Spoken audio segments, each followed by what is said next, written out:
এই দল আপনার কাঙ্ক্ষিত জায়গায় নিয়ে যেতে পারবেন না। বাংলাদেশের কৃষক যদি বাঁচে, বাংলাদেশ বাঁচবে। সেই সংগঠনের নেতৃত্ব দিচ্ছেন, সেই সম্প্রদায়ের নেতৃত্ব দিচ্ছেন আপনারা জাতীয়তাবাদী কৃষক দলের। এখানে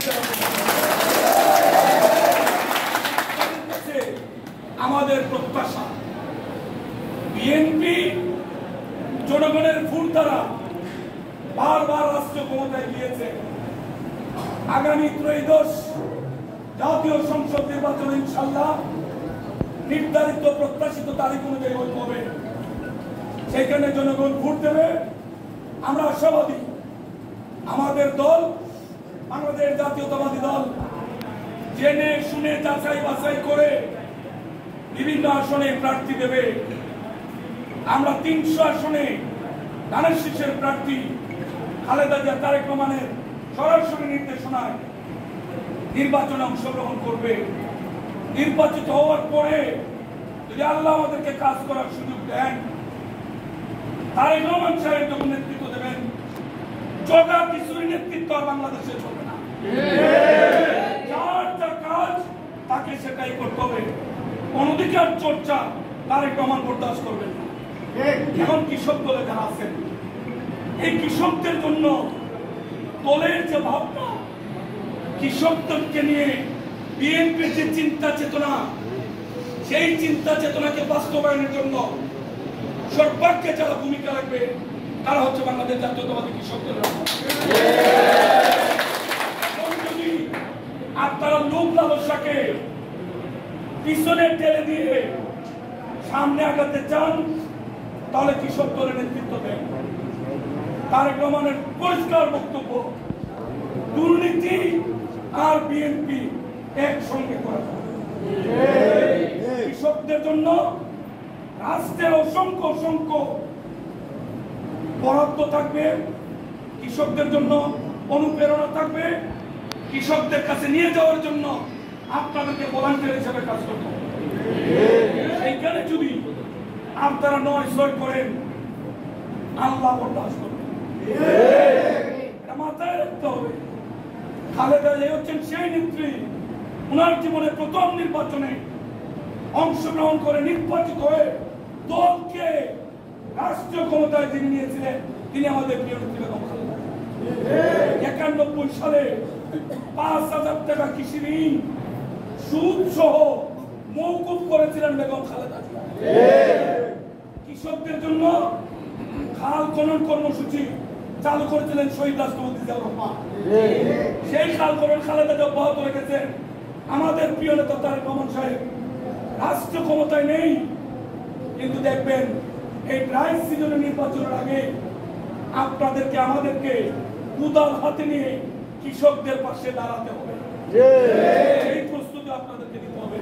শুধু স্লোগান দিবেন আর ছবি মার্কেটে ছাড়বেন, 9-6 করবেন।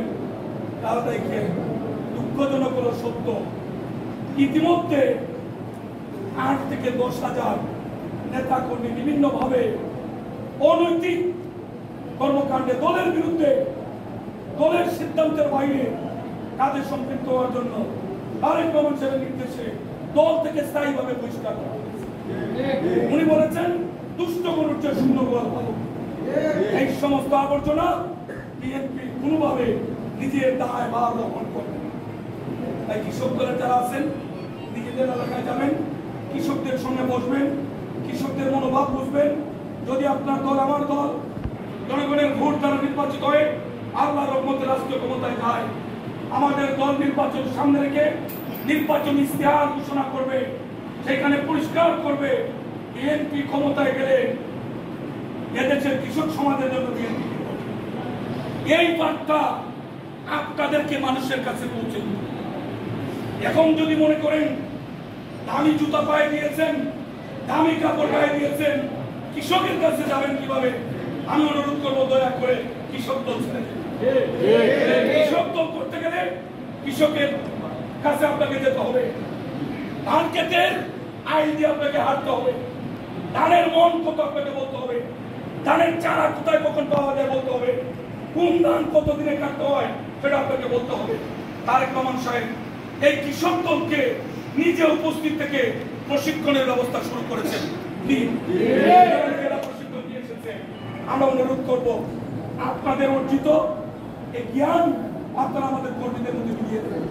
নিজেরা শুধু প্রশিক্ষিত হলে চলবে না, আমাদেরকে কৃষকদেরকে সেইভাবে তৈরি করতে হবে।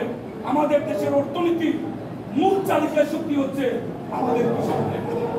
অতএব তাদেরকে যদি রক্ষা করতে হয় তাহলে কৃষক দলকে সেইভাবে ডেলে সাজাতে হবে।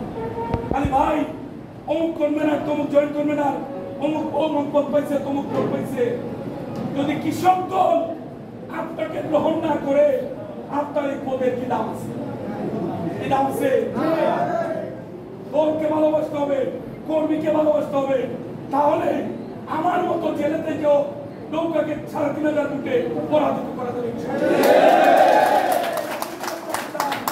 মানুষের কাছে যান, নেতাদের বসে বসে দোলনা দিয়ে, নেতাদের ছবি দিয়ে পোস্টার ছাপালে কেউ কোনোদিন স্থায়ীভাবে নেতৃত্ব দিতে পারবে না।